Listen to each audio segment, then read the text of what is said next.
Welcome once again to the Brazilian Shirt Name podcast. The Legendino is in Rio. We're talking World Cup matters this afternoon, Legendino. But before we get into that, may I be the first to say to you, you lot have had your fun, yeah? You've had your fun. You've had your fun. Whilst you were having your fun, having your shirt off, having your fun, we were freezing in our whatsits. Well, it's time for the tables to turn because may I be the first to say to you, summertime and the living is easy. Can't go on. Yeah, no, it won't last forever, obviously, but for the next 4 or 5 months, we will be in summertime and you will be in the depths of winter. It's the hottest day of the year. You can do In Brazil. something, you can do something, you can do nothing, or you can do the right thing. What are you going to do?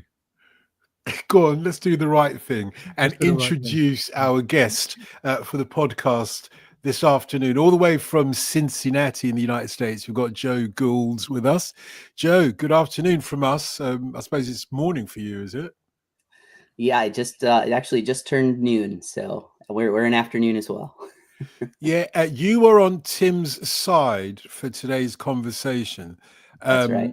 Yeah, that's right, Tim. Do you need this kind of support? You've left me on my own, being the only European in the house who wonders what is the point of World Cup qualifiers. We know who needs to be there. Selfish. You're so you English. You are so selfish. Look, you want all the best players in the world. Yeah, of course. That are produced by other countries. And you want them 52 weeks in a year. You can't have them. You can have them for most of the time. But let them go back to where they come from. Just occasionally. Point, and is this, I ask you, is this really too much to ask for? Well, it kind of is because we've got a packed Premier League calendar. Anyway, that aside, as Joe's here on your side, Joe, tell us a little bit about yourself. What do you do? Yeah, I am the co-host and producer of The Window, an international football podcast, and also a huge fan of World Football Phone-In. So I called in a couple weeks ago, and you guys are the inspiration behind a large part of what we do. So ours is specifically based around national team football. We don't really talk a whole lot about club, but as both of you are aware, the two are always intertwined in some form or fashion. So it always sneaks its way in. So I'm looking forward to the conversation today. It really is a pleasure having you with us, not least because, of course, the Trump World Cup is just around the corner.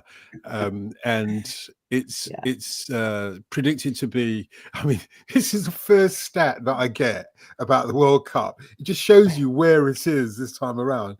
First stat I get is that it's reputed to be the most lucrative World Cup ever. It's going to make more money than even Donald Trump could imagine in his wildest dreams. And it's going to be the greatest ever World Cup the world has ever known. It's going to be beautiful. Is it, though? Are Americans buying into it yet or not?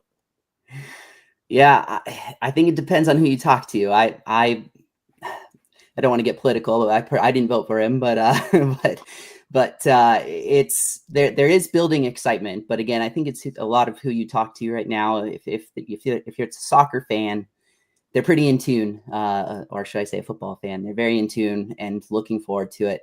For everybody else, at least here in the States, it's not quite on their radar yet. I don't think we've reached that point. So for myself, for my co-host, for some of my friends, we're all very excited and hoping that it comes off without a hitch.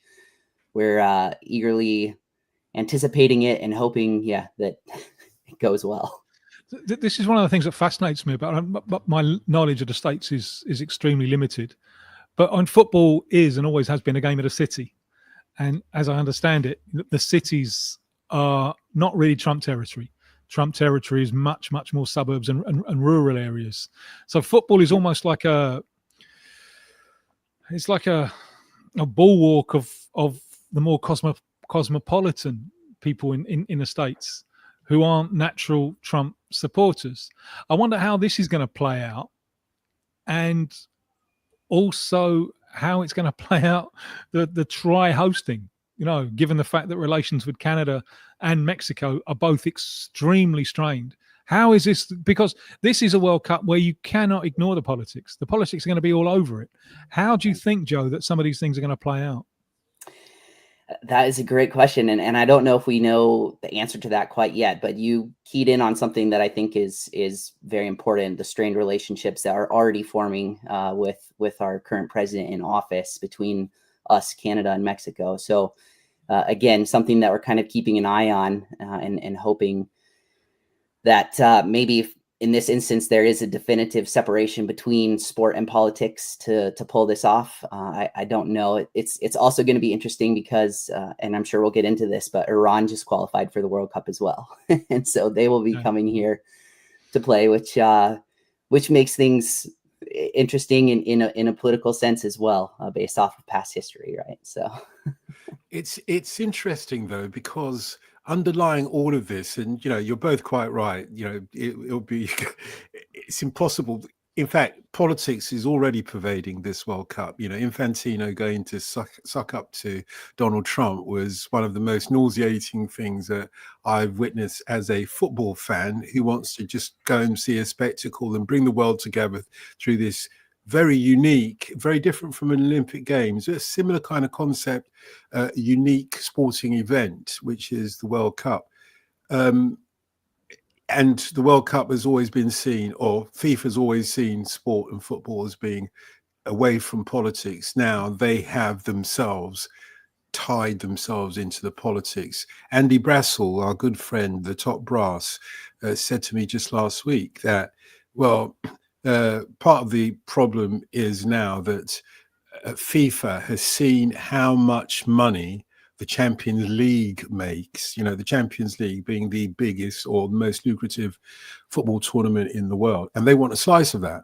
And, America doing this, the focus has been on America in terms of trying to get the people of America to embrace football in the way that they embrace their major four sports. However, this is an opportunity for that. Do you see that as a good or a bad thing? Because, if you sup with the devil, you get me. Yeah. That's a really good question. To be honest, I'm fence sitting here because I don't know. It's the whole thing is going to be curious. I think we will see packed stadiums. I think we'll see full stadiums. Tickets are going to be really hard to come by, I would guess. And I think they're going to be quite pricey as well. And obviously the travel required could be quite difficult too. So, I mean, there's going to be a lot of different factors that are coming into this World Cup in terms of how to pull this off. I can speak from experience that I know that FIFA is struggling, at least for the Club World Cup, which is coming here this summer as well, to find volunteers to help put it together. So, the Club World Cup is one thing. The FIFA World Cup is a totally different animal, but there's still a lot of work to do before at least I feel like we're fully prepared for this thing to come off. Putting the politics aside, do you think the aim of football breaking into the space of those big four American sports, do you think that's viable? Do you think that can happen? Yeah, I do actually. I think it's very interesting. I don't know if you guys knew, but they recently brought U.S. Soccer recently announced that the USL is going to be a top tier league. They're going to be in the same division as MLS. So we're going to have two Division Ones going on here, which is going to be interesting. And then shortly after that, USL announced that they're going to start implementing promotion relegation, which will be the first of its kind here in the United States. I'm personally very excited about that, and I think USL is on the right track. But MLS and USL as a whole, I think, and the sport as a whole is growing, and I think there is momentum behind it. I think it could overcome. I think we could see it push out the likes of maybe baseball or, NFL is obviously king. That's a very hard one to perhaps overcome. But the NBA, the Major League Baseball, those are sports that we're starting to see fans who are kind of dropping away from the game. It's either too long or too boring, or, you know, they're just shooting 3-pointers the whole game and there's no tactics to it, right? You bring in something like football, you know, introduce people to the game where there's a tactical thing that you have to think through. It really can, I think it can find space as we go forward here. Yeah. Can it please not take baseball's space? And I'm fascinated with the importance of baseball to US culture. It is very important. It's really interesting history there, actually. And it is. Both to black and white US culture, by the way, you know, Correct. with the Jackie Robinson and, you know, Negro leagues now getting their historic recognition. But isn't it the wrong sort of attitude or strategy to try and compete with those other leagues? I was in the US for the World Cup in '94, and, you know, I arrived at JFK, I think it was, or no, it was probably not JFK, the one out in Brooklyn. What's the other one? It's not JFK, not LaGuardia.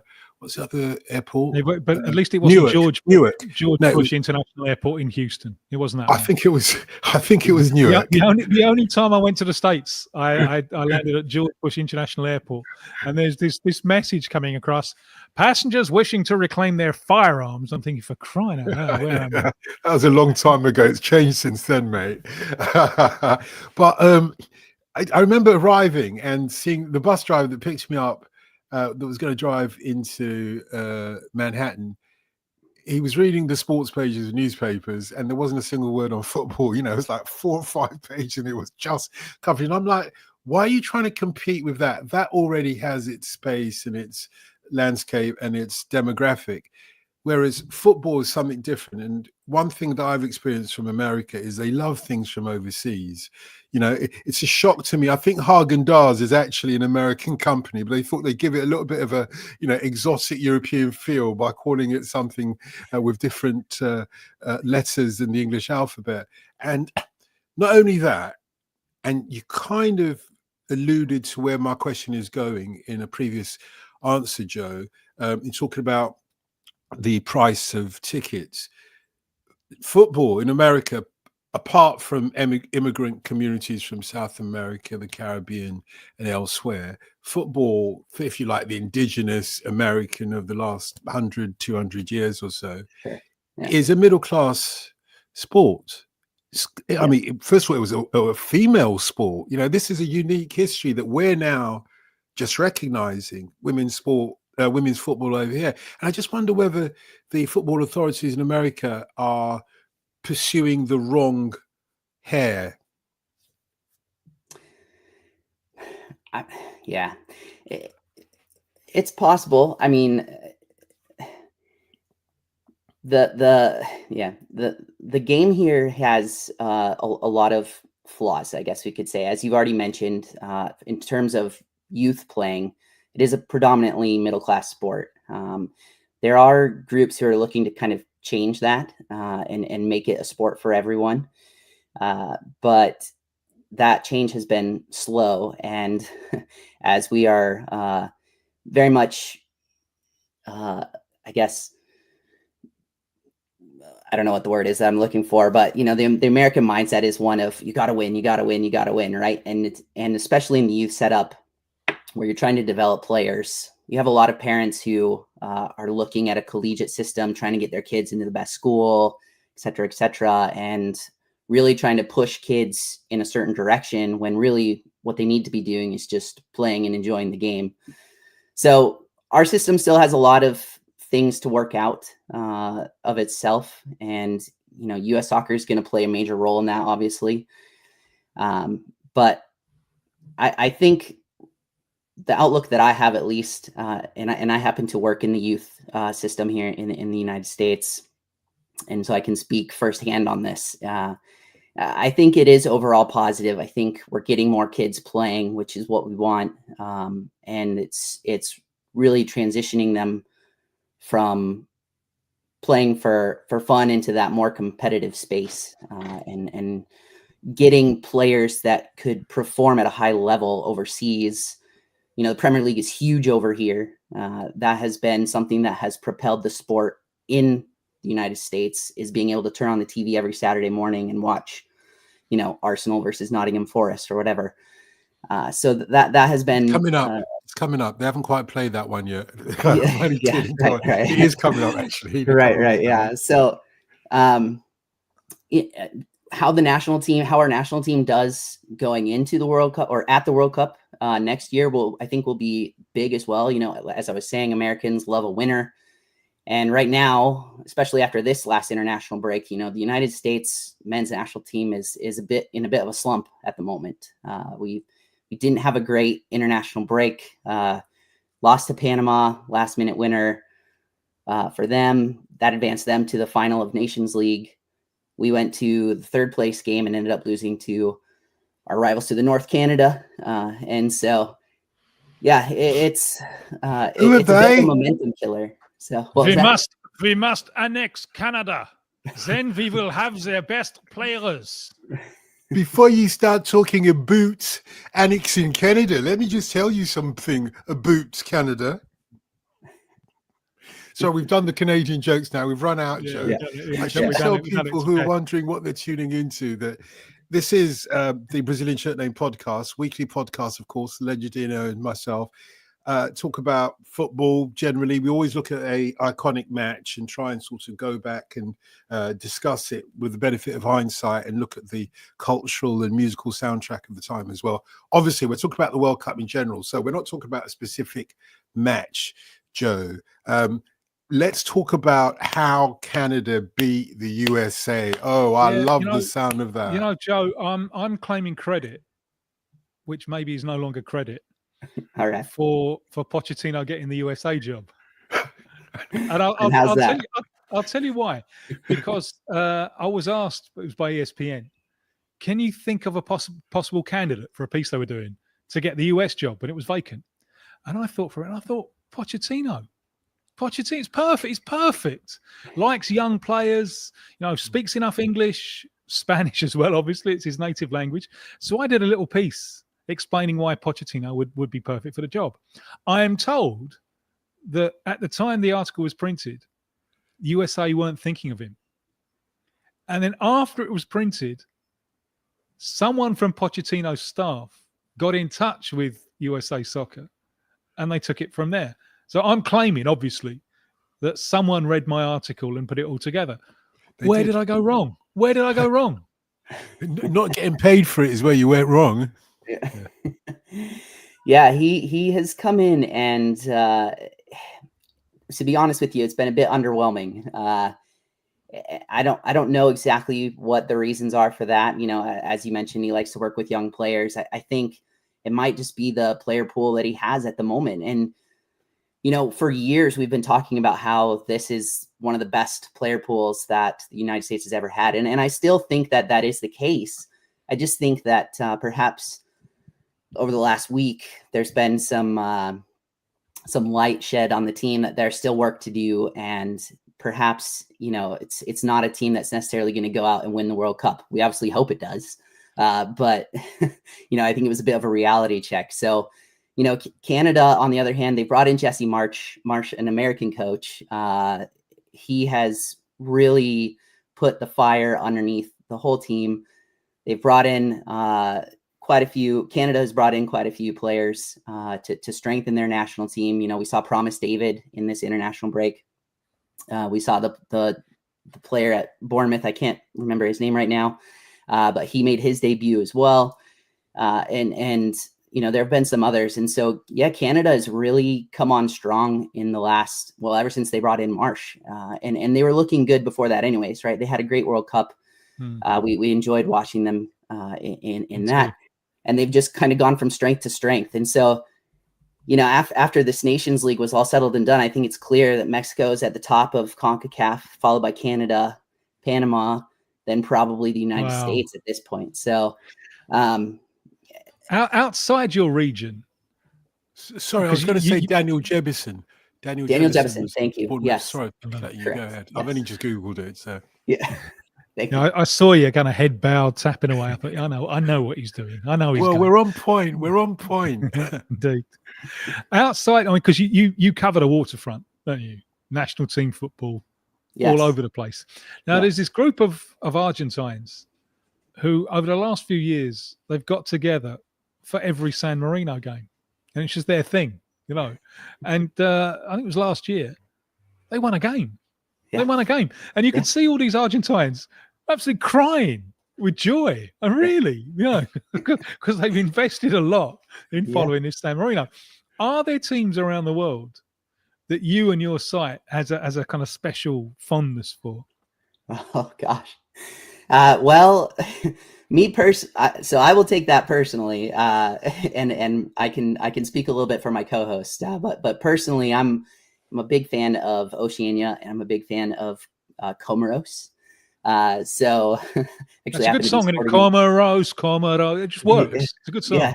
Yes. So, you know, that's just a few off the top of my head. I'm also a big Norway fan. I'd really like to see them get to the World Cup again, and they look pretty good for it. So I'm excited about that.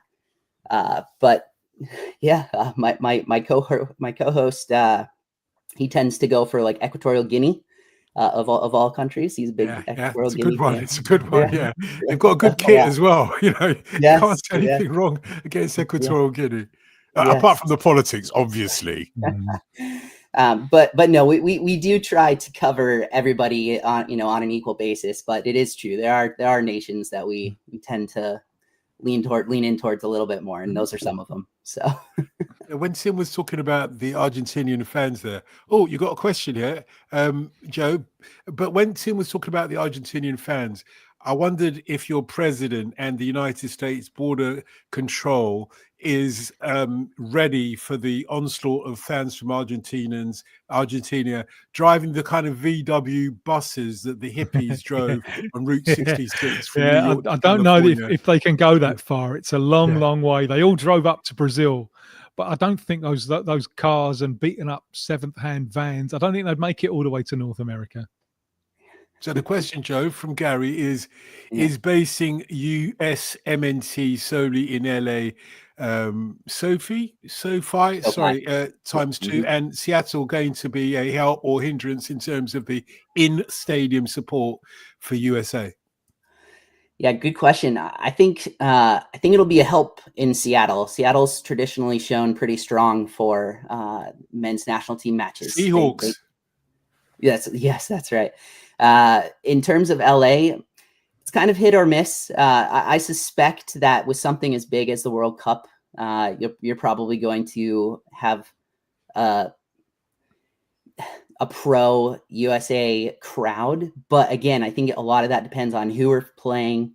Obviously, LA is very diverse. A lot of Latin Americans in LA. Yeah, I mean, the World Cup, the people who go, it's the Latin Americans. I mean, the game in Russia, Panama against Belgium, and there's more fans from Panama in the stadium than there are fans from Belgium. And we've seen, just as the continent, and I include Panama as South America, really, you lot nicked it so you could build your canal, wheedled it away from Colombia. As it gets, the Mexican traveling army, Colombian traveling army, and I wonder how this is going to play out with all the deportation issues. You know, this again, you know, all roads lead back to the politics. But this fascinates me.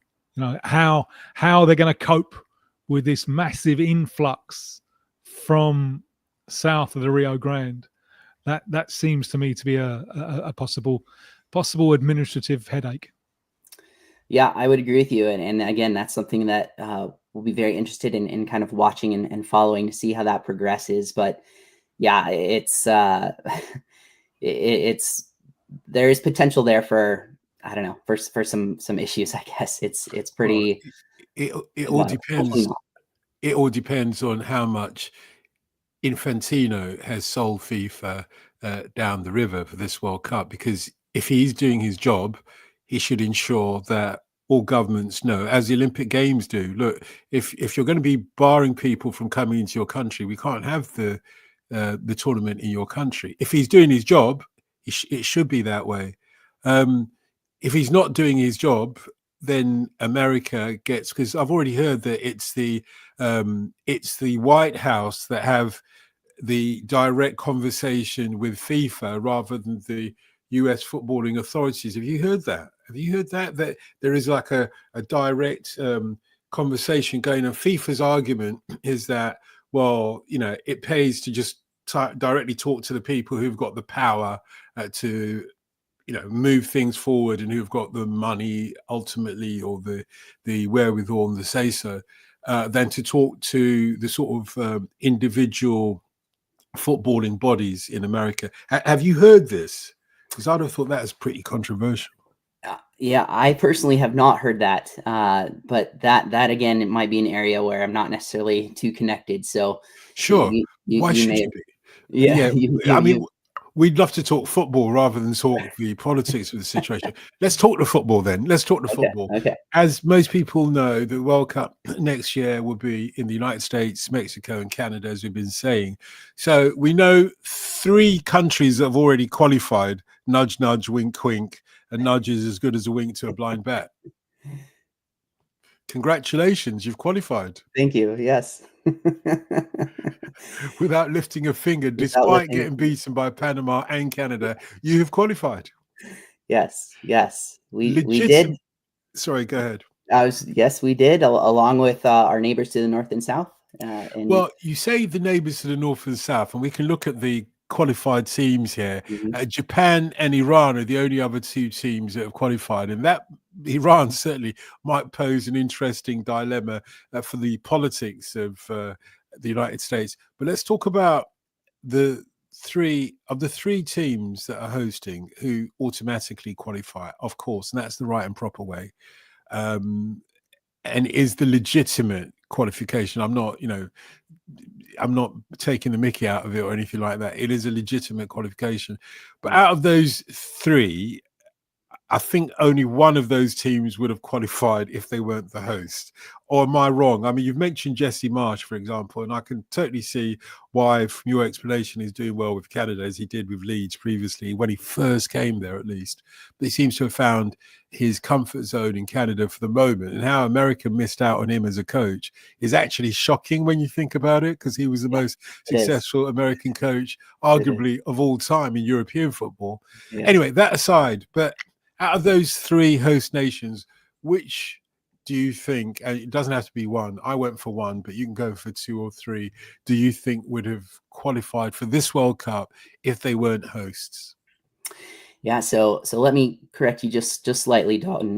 We've actually had four teams outside of the host qualify: Argentina and New Zealand, Iran, and Japan. So apologies. But going back to your question, I would argue you'd probably get 2 out of the 3, and probably all 3 would have stood a very good chance of qualifying. I think if there's one that maybe you would knock off at this point based off of current form, could potentially have been the United States. I think Mexico and Canada are looking good. There's a lot of there's a lot of give and take with that, right? Obviously, it depends on the draw and who we would be playing, right? But CONCACAF as a confederation as a whole is getting stronger, and so we're seeing a new generation come through with Costa Rica. They're looking really good. Honduras is starting to rebuild. Panama looks good. Jamaica's hit or miss. I was about to say exactly the same thing. Exactly the same 3 words. That's hit or miss, Yeah, they look good in some matches, and then they go up against some of the bigger fish in CONCACAF, and they really struggle. So it's almost an unknown, which Jamaica side is going to show up per se. But so I would like to think that all 3 of them probably would have qualified. That would be the hope. Obviously, the U.S. had a disaster 2 cycles ago, but I think we're a different team now, and I think we've gotten better since then. So I would like to think that we would be there. And I like what Canada is doing right now. I think they're very strong, and I think Mexico is strong as well. Well, although I mean, I would have said Mexico every time they get on the pitch in World Cups. They just you wonder why they are, the unsung heroes or of Central America, certainly, and if not Central and North America. They're exciting to watch. They've always been. They always play fast football, fast front foot football, etc. I think that has to do with, that's a cultural way of playing football, certainly.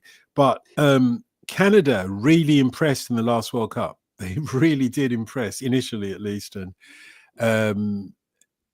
when was the last time the USA were in a World Cup? Yeah, well, we were in the last one.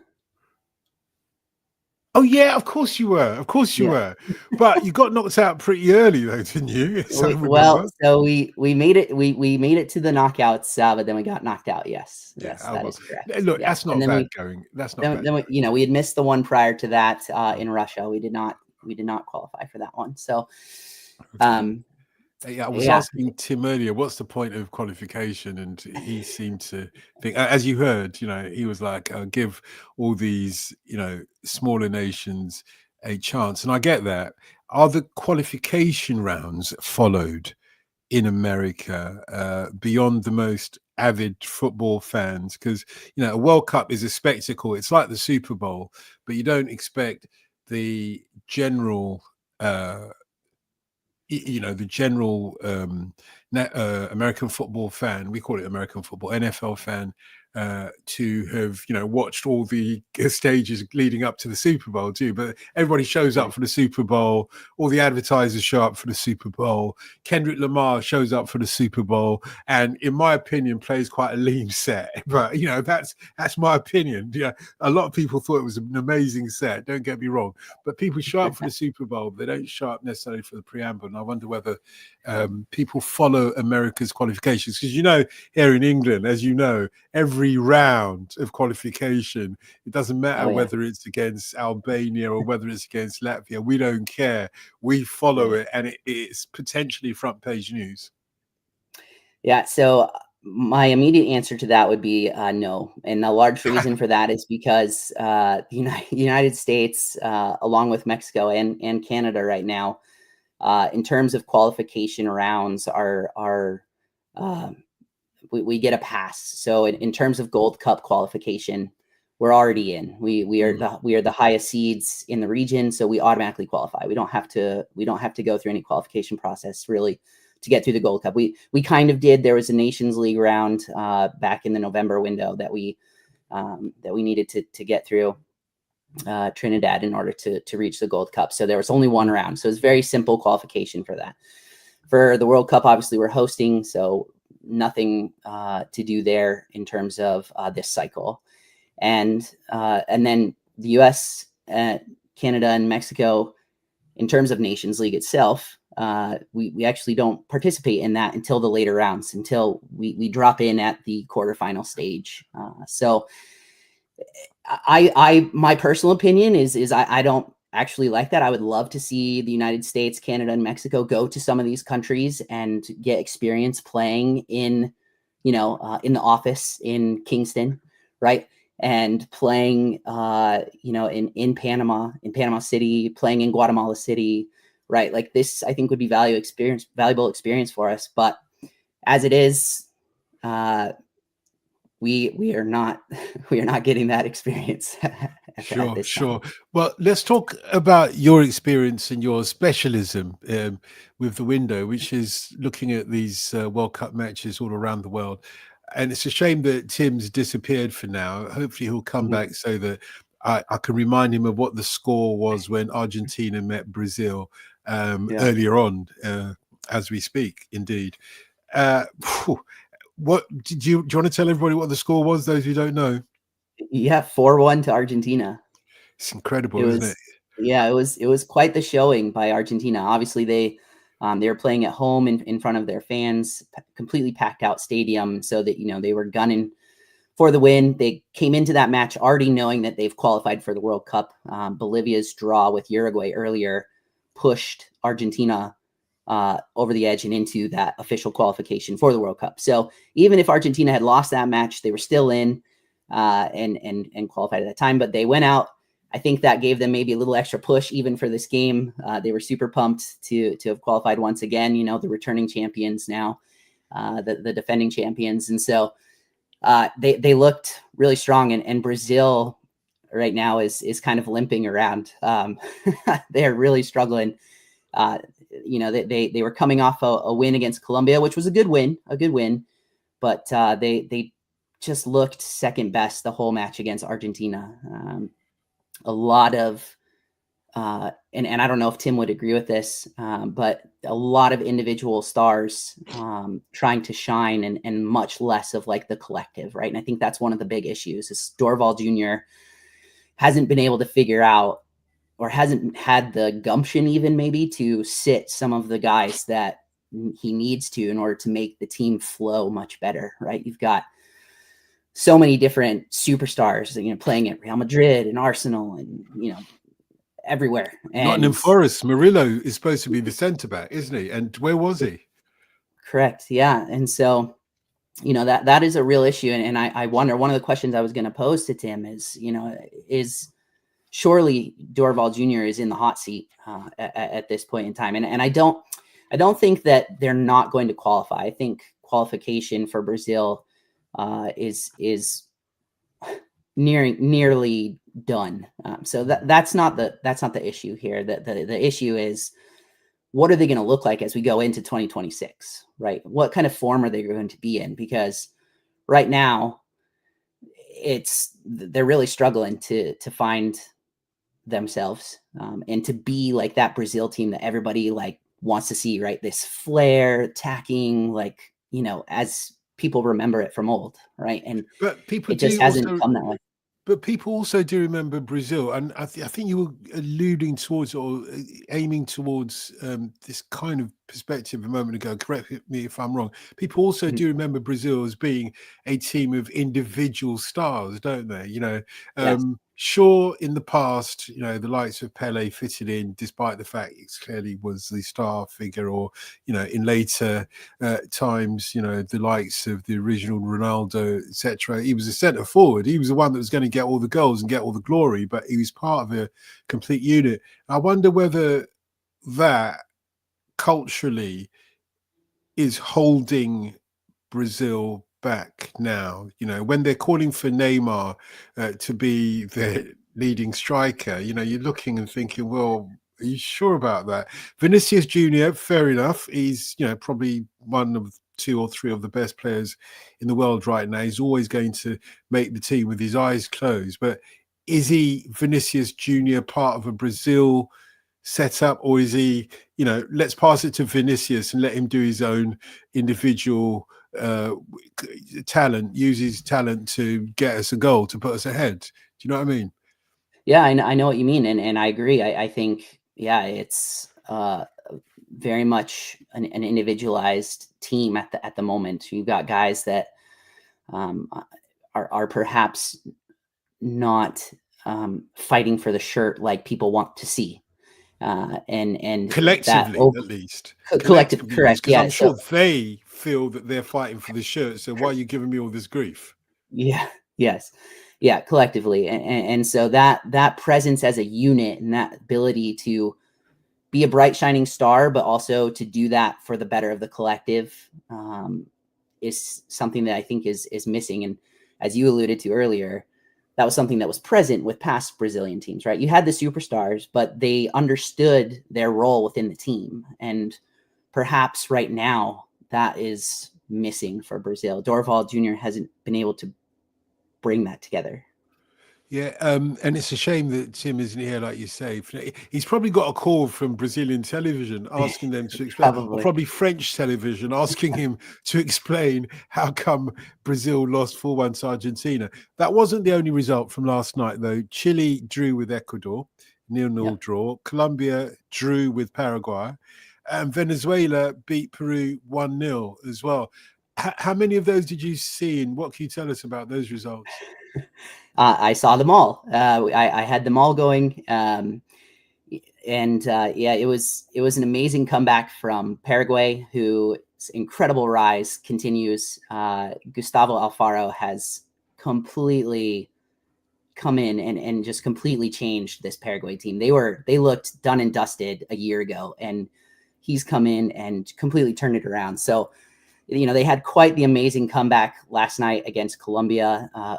Julio Enciso's goal was absolutely gorgeous. If you haven't had a chance to look at that, I definitely recommend checking that out. That was amazing to level it up. And yeah, Paraguay comes away from Colombia with a valuable point. And so, yeah, they're looking really good. I think Paraguay probably is nearly assured of a place in 2026 at this point in time.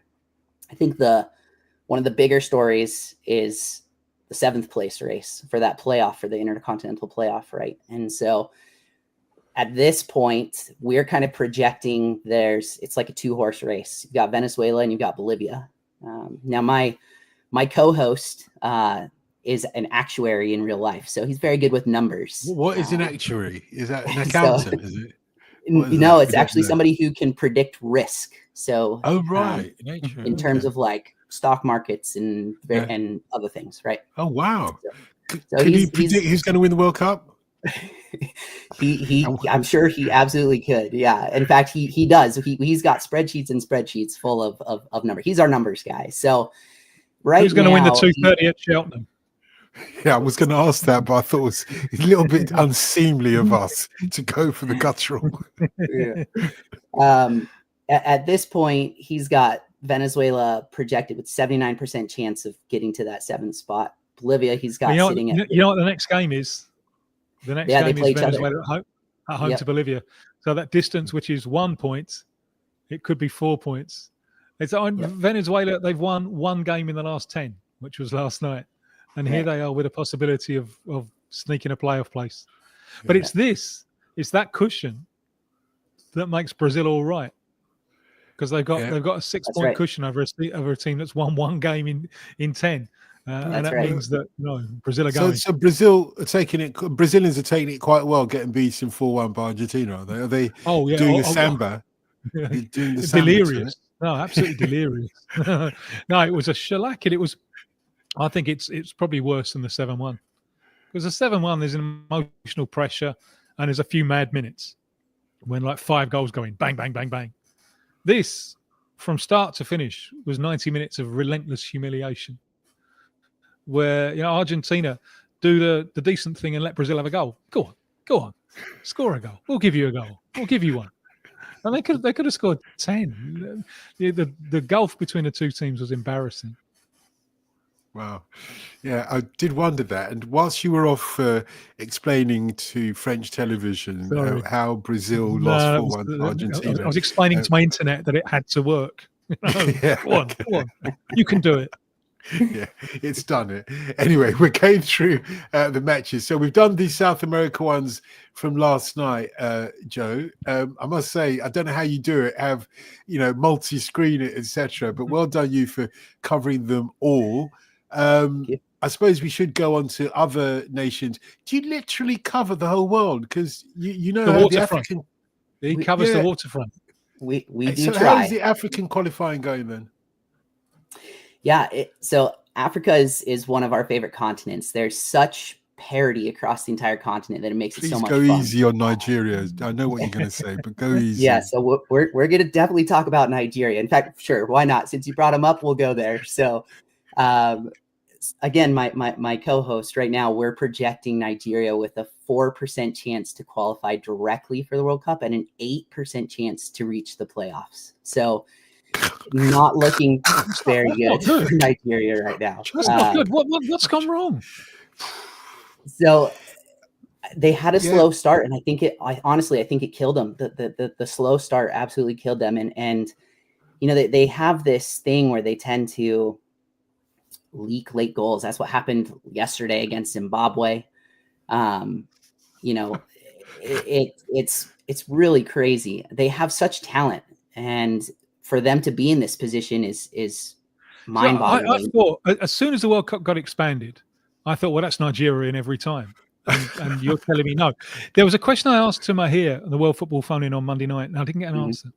And that was, Mahir, do you think is there one African side, or maybe more, who you think could put in a real serious, could go deep into the competition this time next year? And since Maher decided to dodge my question, maybe for diplomatic reasons, Joe Gould, the question is now yours. Sure.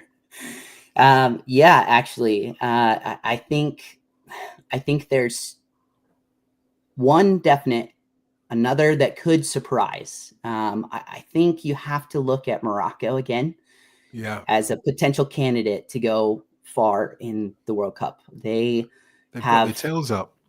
They absolutely do. An incredible team right now, and they continue to bring in a lot of talent. They're pulling players who could represent other nations like Belgium, who are opting to play for Morocco instead.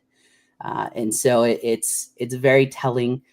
I think the one thing about Morocco to be a little bit cautious about at the moment is that the manager is just trying a lot of new things. So he's tweaking, he's fine tuning, and I think that could play into how they do in the World Cup in a positive way, I think. But Morocco would be one of the teams I'd be looking at. I think too, this is an outsider shot, I would say, but one team that has come on very strongly of late is Algeria. They have found a way to unlock Mohamed Amoura, who is playing at Wolfsburg. He scored 5 goals over this international break. He had a hat trick yesterday. He scored a brace in their match earlier last week against Botswana. And he also recorded an assist last night as well. So, they've found a way to unlock him, and the team is building into something that I think could be a definite force coming into the World Cup next year. So those would maybe be the two that I'm looking at. There are other nations in Africa who are performing quite well. Egypt is one of them. Ghana had a great window this time around. They're looking good for getting back to the tournament.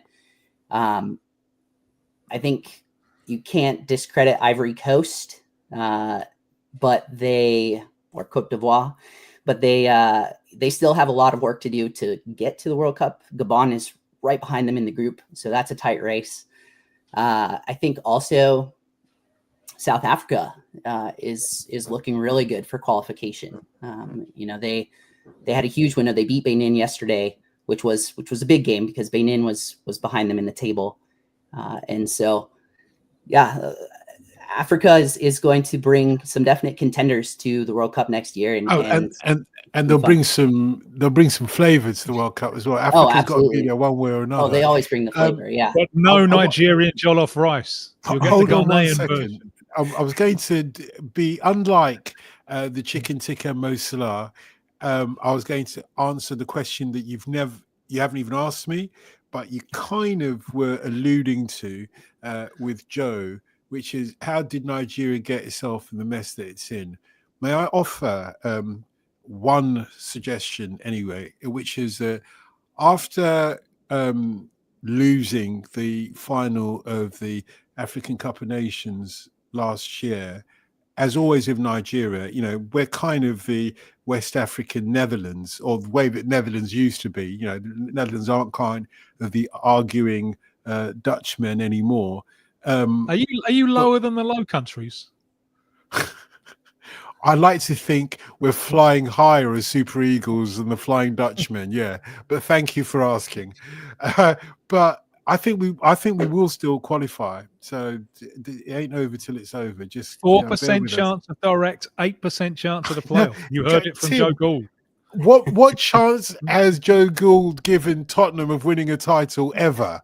Yeah, it ain't going to be high, is it? And he's been proved right again and again and again. Live in hope. Mate, anyway, I think that there's been a lot of soul searching, i.e. argumentation within the Nigerian squad since then. And I think like with, to a certain extent, like you were saying about Brazil's individual stars, Victor Osimhen is by and far the star of Nigeria still. And it's who do you listen to, Victor Osimhen, or do you listen to the coach? I think it's one of those. But anyway, we'll wait and see. We'll wait and see what the outcome of the next few weeks will be.